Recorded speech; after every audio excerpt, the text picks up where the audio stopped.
Boys and girls, look at this book that we're going to read today. It's called Bear Dream.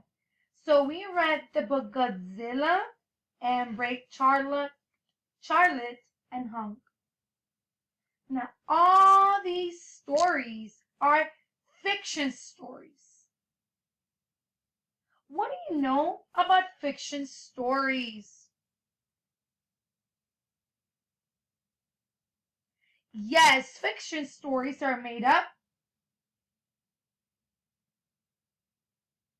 Yes, boys and girls, fiction stories are stories about things that didn't really happen.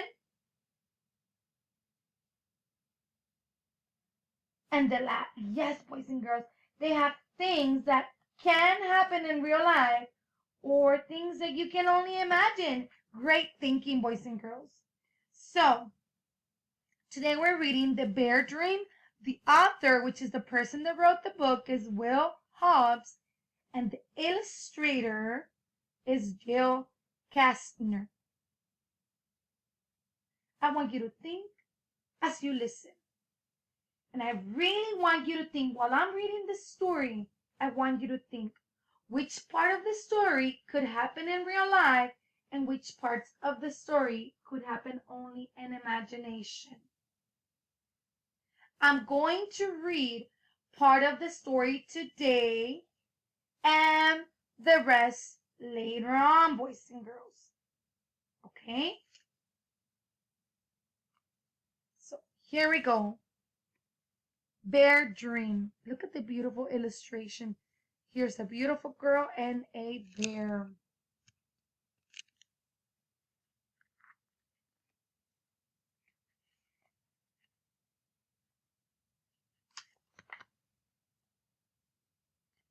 To the children of today and tomorrow, to Rhonda and Redrick. Look at this beautiful. Okay, let's look at the illustrations. Let's see what you can see.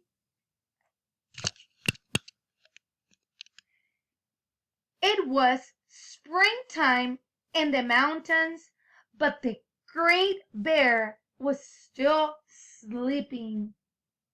Long after all the other bears had left their dens, he was still dreaming.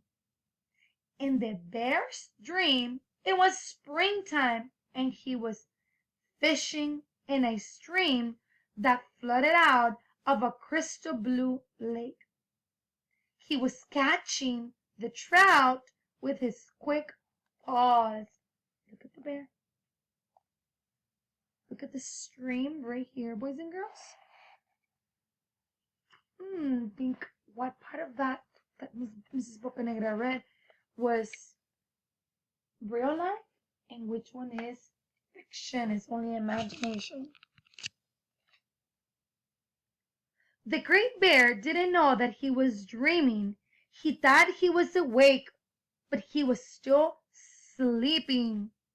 Every day the sun rode higher in the sky. But still, the great bear didn't wake up.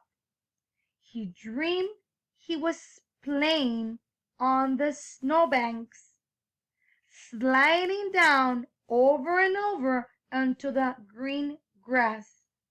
He dreamed he was eating wildflowers and they tasted sweet. Look at the bear. He's trying to eat the flowers.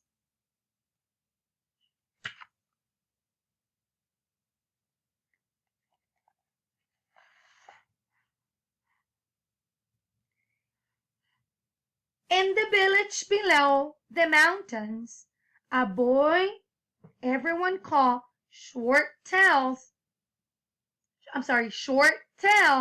was asking around about the great bear. Has anyone seen the one going around? Has anyone seen the one going around in the woods? Where's the old honey paws? Where's the grandfather?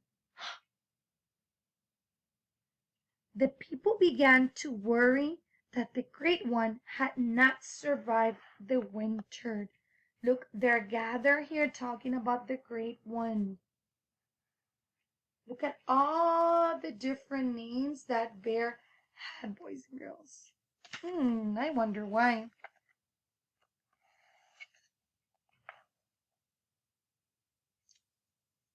Short Tail decided to go up on the mountain to have a look around. The people saw him leap on 2 feet, but soon he was climbing the mountain on all 4s, like a bear. Look right here, boys and girls. The short boy is climbing like a bear. And it's saying all 4s because the 2 hands and the 2 feet, 2 and 2 make 4. I wonder what's going to happen next.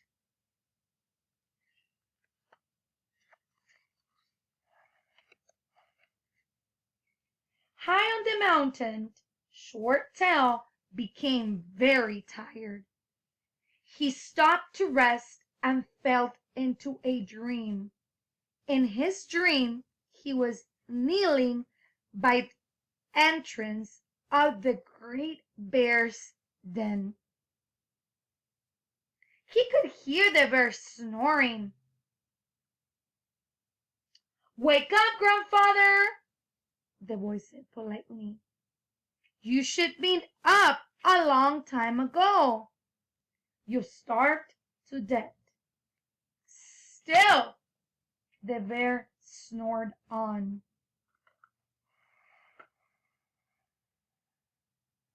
Look at the little boy right there. He's dreaming. Look right here. I'm sorry. Right here.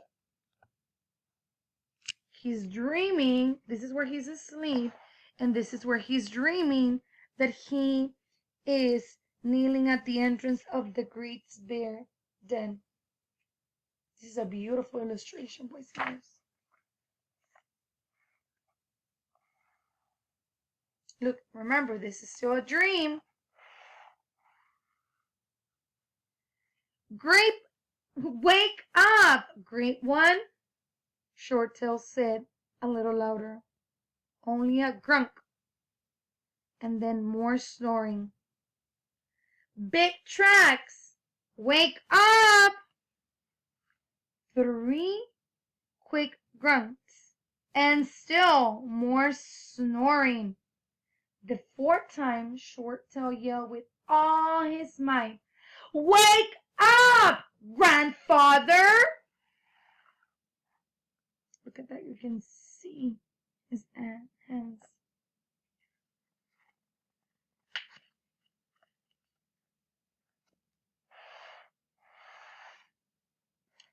This time, the Great Bear came growling at the den, bristling. Bristling means angry, boys and girls, and terrible, and knocked the boy down.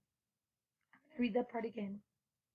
This time, the Great Bear came out growling out of the den, bristling and terrible, and knocked the boy down. "You woke me up!"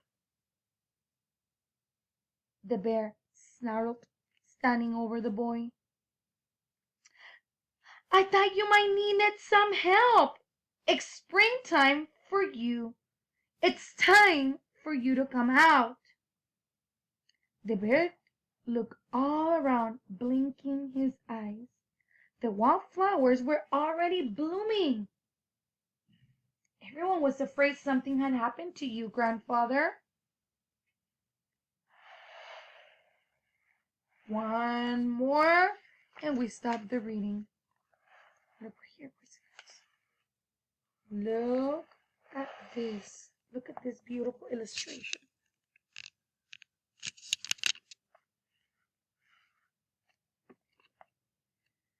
The Great Bear sat down on his haunches and thought about how respectful this boy was. And boys and girls, the Great Bear sat on his haunches. Haunches are his back legs. So I'm going to read that part again. The Great Bear sat down on his haunches and thought about how respectful this boy was. If the boy had not come, he would still be asleep. This boy had come to help him. So all this time I've been asleep? Now I gotta hurry. I'll miss it. I might have already missed it. Miss what? Shorttail wondered. Quick, climb onto my back. For your kindness, I'll show you a secret. Oh my goodness. I'm gonna start reading right here. So, I want you to tell me what has happened in the story so far. You're gonna go to Teams and take an exit ticket and you're gonna answer that question. What has happened in the story so far? Thank you for your hard work and I'll see you tomorrow. Bye.